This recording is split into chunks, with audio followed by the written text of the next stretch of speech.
Salve a tutti signori, io sono Lorenzo e questo è il mio canale Espertone, benvenuti.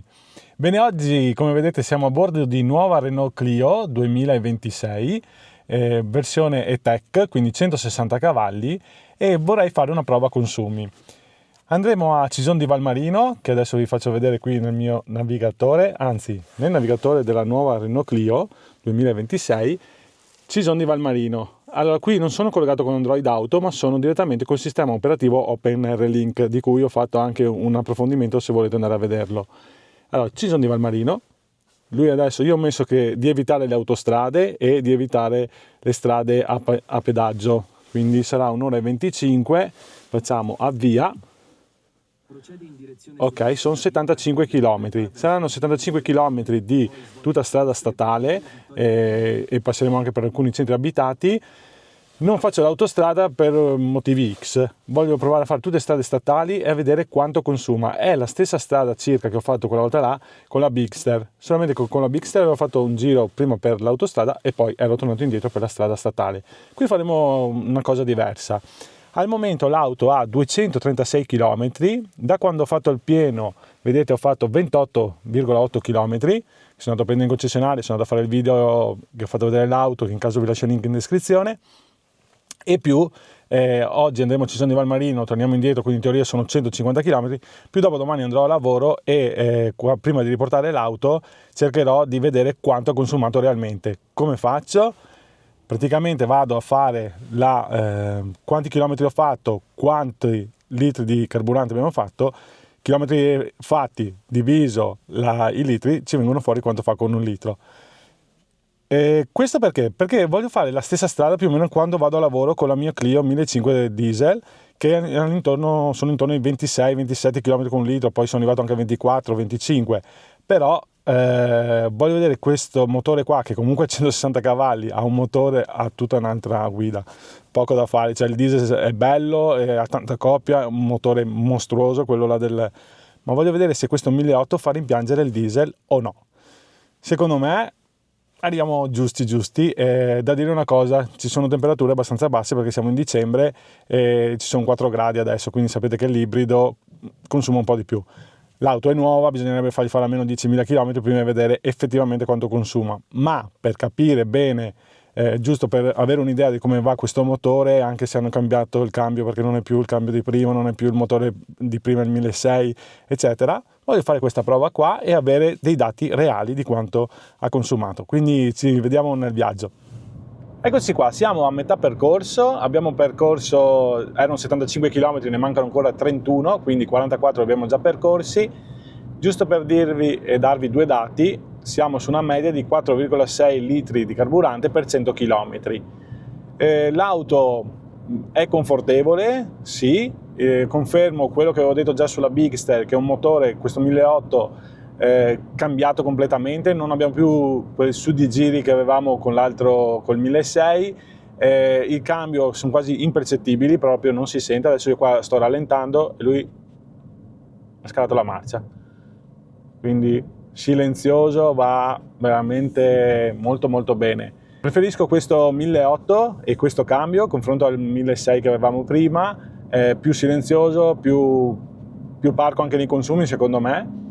E poi per il resto l'auto è un po' rigidina, ma anche lei che è bassa, ha un bel assetto, ha delle ruote con un 45 di spalla, quindi è fatta sportiva, però è una tenuta di strada, la senti in mano che è bella sportiva e bella piantata a terra, quindi come assetto molto bene. Poi volevo farvi vedere un attimo un particolare adesso, che possiamo vedere i flussi del nostro, ecco qua, andiamo sull'elettrico e vedete qua i flussi. Adesso io sto rallentando e le ruote stanno caricando la batteria tramite appunto il motore elettrico. Se io accelero un po', cambia fino a quando la batteria dura. Adesso io rallento e tramite la frenata rigenerativa vedete che sta caricando la batteria. E tutto questo dare e ricevere porta dei consumi molto bassi. Comunque abbiamo sempre 160 cavalli. Questo dare e avere appunto ci riduce i consumi, perché la batteria si ricarica, si scarica e dà sempre una mano al motore. Auto che al momento mi trovo veramente bene. Poi tra un po' arriviamo a Cison di Valmarino e lì vediamo un attimo come è andata con i consumi e poi noi facciamo un giretto, mangiamo e poi ripartiamo. Comunque vi aspetto lì a Cison di Valmarino per il riassunto. Arrivati a Castelbrando, eccoci qua, ragazzi, finalmente hanno messo una telecamera che si vede molto molto bene, qualità ottima. Adesso facciamo a 360 gradi, eccola qua l'auto, quindi adesso la andiamo indietro, vedete? Bene, molto carina. Mettiamo così e mettiamo l'auto in parcheggio. Bene, siamo arrivati. Quindi adesso cosa facciamo? Vediamo un attimo il punteggio, 78 km, come vedete qua, 78 km, 53,6 km orari, safety score 43 su 100, quindi qua ci dice velocità, vigilanza, ecco adesso ho capito, distanza di sicurezza, ok. Quindi il safety core, che è una cosa aggiunta, sono tutti questi controlli che vengono fatti da questo rilevatore qua. Lui te le riporta, vabbè, la velocità è la velocità, la vigilanza, quanto attento stiamo, quindi 5 punti, distanza di sicurezza sempre molto buona, quindi sono stato bravo, traiettoria, e insomma qua le traiettorie non hanno fatto bene. Il punteggio è basso, fate attenzione, miglioriamo la gestione della velocità, consigli, limiti 50-30 all'ora, comunque sono stato dentro, dai, insomma non è che ho fatto chissà che roba, magari 2-3 all'ora in più abbiamo una tolleranza. E bene, poi qua per quanto riguarda invece l'Eco Score abbiamo 83 su 100, velocità, accelerazione, anticipazione, avete uno stile di guida eco, più attenzione su accelerazione e velocità, consigli, accelerare meno, non perdete molto tempo, quindi ti dà proprio dei consigli su come in salita accettate di perdere un po' di velocità per ottimizzare il consumo di carburante, eccetera, eccetera. Bene, molto interessante. Comunque, torniamo a noi, guardate i consumi, sono 4,3 litri per 100 km, salendo. Quindi adesso vediamo quando arriviamo a casa come sarà. Ci sono 11 gradi fuori ed è mezzogiorno. Bene. L'auto per il resto è andata molto molto bene, confortevole, silenziosa. Ogni tanto si sente il motore che entra dentro, e questo però non tanto quanto il vecchio E-Tech. Per il resto l'auto, che dire, io mi sono trovato da Dio. Non sembra neanche una Clio, sembra un'auto superiore. Poco da fare. Bene signori, noi andiamo a mangiare, ci sentiamo dopo. Signori, ciao, ciao. Siamo arrivati a casa, allora abbiamo percorso, guardate la media, 4 litri per 100 km, significa 25 km con un litro. Sempre usata in modalità comfort. Adesso ho provato a mettere eco per vedere gli ultimi 5 km come cambiava, ma sempre usata in modalità comfort, quindi come l'avrebbe usata normalmente un'auto. Safety monitor, vedete qui c'è l'altro grafico, flusso di energia adesso è fermo. Andiamo a vedere un attimo i dati. Allora qui abbiamo safety score, quello che vi dicevo prima, appunto velocità, vigilanza, distanza di sicurezza, traiettoria eccetera, cronologia, quindi dall'inizio, bello come grafico, Eco Store, eccoci qua, abbiamo 87 punti su 100, quindi ci siamo comportati bene, siamo stati bravi, bene. Poi abbiamo energia consumo, guardate, dall'inizio 3,8 litri per 100 km, dal momento del reset 4 litri per 100 km, quindi 102 km distanza EV, quindi abbiamo fatti 87, cioè non è un poco, sono 102 km fatti tutti in elettrico, e questo è il grafico, quindi mi sembra che abbiamo dei dati più che positivi. Per quello che vi dicevo, secondo me non farà ripiangere il diesel, perché comunque abbiamo 160 cavalli, un cambio automatico, una macchina a prestazioni da 0 a 100 8 secondi e mezzo se non sbaglio, hai sempre copia, è sempre pronta, e ragazzi tanta roba. Quindi adesso spegniamo perché non l'abbiamo neanche spenta, eccola qua, e questi sono i consumi e tutto quanto. Che dire altro? Dall'inizio, dal momento del reset, quindi questi qua, e siamo a posto. Adesso la userò anche domani, poi vedremo, andrò a fare il pieno del carburante, quanti chilometri abbiamo fatto, quanto carburante abbiamo messo dentro e vediamo quanto fa effettivamente con 1 litro di carburante. Quindi a domani, signori. Eccoci qua, è mattina, ci sono 4 gradi fuori e io ho acceso l'auto, parte in elettrico e poi subito dopo si accende il motore per scaldare e anche per caricare un po' la batteria. Vediamo che la batteria si sta caricando, eccola lì. Quindi quando la accendete che fa freddo, per questo che i consumi sono anche un po' più alti, diciamo così, perché vedete adesso, se noi andiamo a vedere i flussi di energia, il motore sta caricando la batteria e si sta scaldando, quindi niente viene sprecato. Se andiamo a vederlo qua, che è un po' più in grande, elettrico, vedete che il motore sta caricando la batteria. Bene, quindi adesso faremo un altro giretto, sono intorno a altri, dovrei fare altri 50 km e così poi andiamo a fare il pieno e vediamo quanto abbiamo consumato realmente con questa vettura. Eccoci qua, arrivati a destinazione, ci sono 3 gradi, quindi siamo partiti con 4 gradi, siamo arrivati con 3 gradi e adesso spegniamo l'auto, quindi fa sempre il recap che vi ho fatto già vedere. Questo è il risultato, safety score. Ecco, questo qua è giusto per portarvi, che vi dice velocità, vigilanza, distanza di sicurezza, traiettoria. Abbiamo fatto un punteggio molto più alto, 85. Io non ho utilizzato gli occhiali da sole, e quindi vigilanza è buona, distanza di sicurezza buona, traiettoria sono stato più bravo oggi, ho preso 5 stelline, quindi ok. Cronologia, questo è il punteggio, vedete ieri non è andata tanto bene, oggi sì.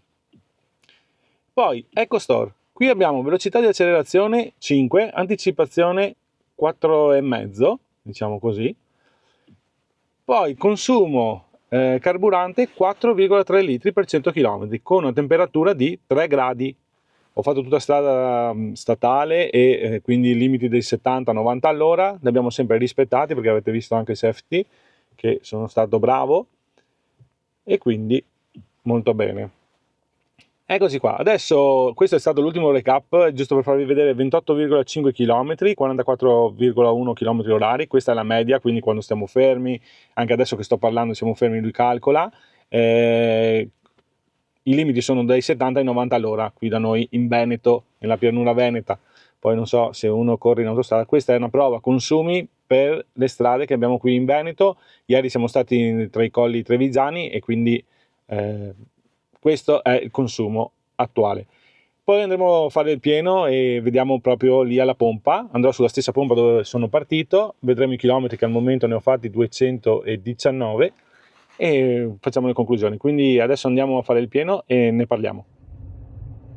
Prima di fare il pieno vorrei farvi vedere un attimo come funziona la retrocamera a 360 gradi, molto bella, si vede molto bene, ma questo l'avevo già fatto vedere anche nella recensione. Quello che volevo farvi vedere io, adesso vediamo se riusciamo da qui, qua abbiamo le impostazioni con tutto quanto, zoom automatico, possiamo anche modificare queste qua se abbiamo addirittura il camper, scusate, se abbiamo una roulotte possiamo agganciarla, possiamo attivarla, zoom automatico eccetera. Qui abbiamo anche tutte le impostazioni della retrocamera, ma un'altra cosa che volevo farvi vedere su questo qui, allora adesso li mettiamo avanti, questa funziona anche quando noi andiamo avanti fino a una certa velocità, vedete, per vedere gli ostacoli, certo, se dobbiamo uscire da un parcheggio. Ecco, è proprio del parcheggio che volevo dirvi, che si può, andiamo fuori, opla, e andiamo su qua e vediamo che noi possiamo dare assistenza alla guida, se non sbaglio, parcheggio, e qui potete mettere uscita sicura dell'occupante, frenata automatica di emergenza posteriore, quindi se io vado troppo indietro l'auto si ferma da sola. Stiamo parlando di un'utilitaria, allarme per il parcheggio posteriore e frenata automatica di emergenza del parcheggio posteriore, quindi una bella cosa. Eccoci qua signori, ci fermiamo al distributore, lo stesso che abbiamo fatto all'andata, e adesso rifacciamo il pieno così usiamo la stessa pompa. Iniziamo a fare il pieno. Eccoci qua, la pompa si è bloccata, abbiamo fatto la bellezza di 15,76 € per 9,50 litri. Quindi adesso andiamo a fare i conti, quanto abbiamo consumato. Adesso mi prendo il mio bel Smartphone, allora, il computer di bordo dice 4,6 per 100 km, quindi sono quasi 22 km con 1 litro di carburante, che non è male, non è affatto male. Noi adesso andiamo nella nostra calcolatrice del nostro cellulare, quindi calcolatrice, abbiamo calcolatrice alla mano, eccoci qua, facciamo i nostri calcoli che sono 221 km, 221,2 per essere precisi, diviso 9,50 litri, abbiamo la bellezza di 23,28 km con 1 litro. Se vogliamo sapere quanto spendiamo al chilometro, come si fa? Allora, 15,76 euro, ok? Diviso 221 km, siamo a 7 centesimi al chilometro, il che significa che per fare 100 km siamo intorno ai 7 euro. Non è affatto male. Ci saranno auto che consumano meno, che faranno di più, però stiamo parlando comunque di un'auto con 160 cavalli, con le prestazioni alte e l'abbiamo utilizzata a temperature molto basse. Vorrei vederla in estate oppure in primavera e dopo soprattutto 10.000 km, però mi sembra un test più che buono. Bene signori, che dire, niente, mi è piaciuta tantissimo questa Clio, è un'altra auto, un'altra categoria anche come rifiniture, guardate gli interni eccetera, è un'auto di categoria molto molto valida. Quindi prestazioni altissime, consumi molto bassi e magari se ho la possibilità di riprovarla a fare in giro magari nel piancavallo come facciamo di solito io e Roberto, questa primavera ne vedremo delle belle di sicuro perché l'auto merita. Signori, se il video vi è piaciuto un bel like, iscrivetevi al canale e attivate tasto notifiche. Grazie a tutti e arrivederci. Ciao ciao!